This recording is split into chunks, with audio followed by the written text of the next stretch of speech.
امرأة من بني دينار በጣም የምትገርመው ሴት እቺ ናት እቺ ሰሐቢ ነብይ እሁድ ጦርነት ላይ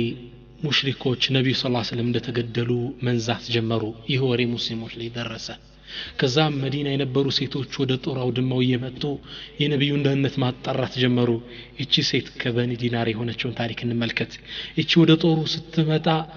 መንገር ላይ ከጦሩ የሚመለስ ሰሃቦች ምን ይሏታል ማተ አቡኪ አባትሽ እኮ ሞተ ይሏታል قالت ما فعل رسول الله ነብዩ ምን ሆኑ ነው እምላችሁ የሱን ነገር ንገሩኝ ከዛ አንዱ ይመጣና ማተ አኹኪ ወንድምሽ ሞተ تقول ما فعل رسول الله رسول ምን ሆነ ነው እምላችሁ ሱብሃንአላህ ከዛ አንዱ መጣና በጣም በምትወደው ባሏ መርዶ ነገራት ባልሽ እኮ ሞተ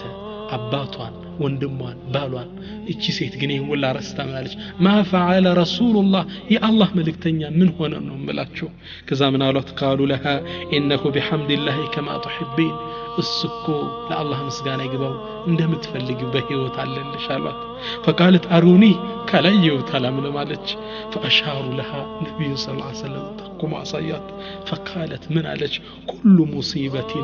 بعدك جلل يا الله መልእክተኛ ሁሉ ነገር ካንተ በኋላ ነው ሁሉም ሙሲባ ሁሉም ችግር ቀላል ነው አንተ እንኳን ሰላም ሆንክ እንጂ ሱብሃንአላህ ምንም በላይ ድረስብህ በነብዩ ሰለላሁ ዐለይሂ ወሰለም የደረሰበትን በላስታውስ ነብዩ እንኳን አጣቸዋል